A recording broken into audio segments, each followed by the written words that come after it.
नमस्कार, मी रेखाच किचनमध्ये तुम्हा सर्वांचं मनापासून स्वागत करते। आज आपण बघणार आहोत मस्त चमचमीत आणि टेस्टी अशी ही मसाला खिचडी, तेही कांदा लसूण याचा वापर न करता। सो ही मसाला खिचडी कशी बनवायची आहे यासाठी आपल्याला साहित्य काय लागणार आहे चला तर मग बघून घेऊया। सो यासाठी आपल्याला लागणार आहे 2 वाट्या तांदूळ। तर मी इथे कोलम घेतला आहे, तुम्ही कुठल्याही प्रकारचा तांदूळ घेऊ शकता, बासमती देखील घेऊ शकता।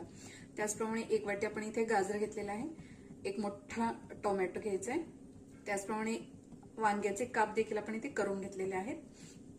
ते मी पाण्यात टाकले आहेत जेणेकरून ते काळे पडू नयेत। मटार, बटाटा, शिमला मिरची, त्याचप्रमाणे अर्धी वाटी मूग डाळ, शेंगदाणे, मिरची पावडर, हळद, मोहरी, जिरे, कसुरी मेथी, थोडीशी कोथिंबीर। इथे काही मी खडे मसाले घेतले आहेत, यामध्ये दालचिनी, लवंग, शहाजिरे आणि 2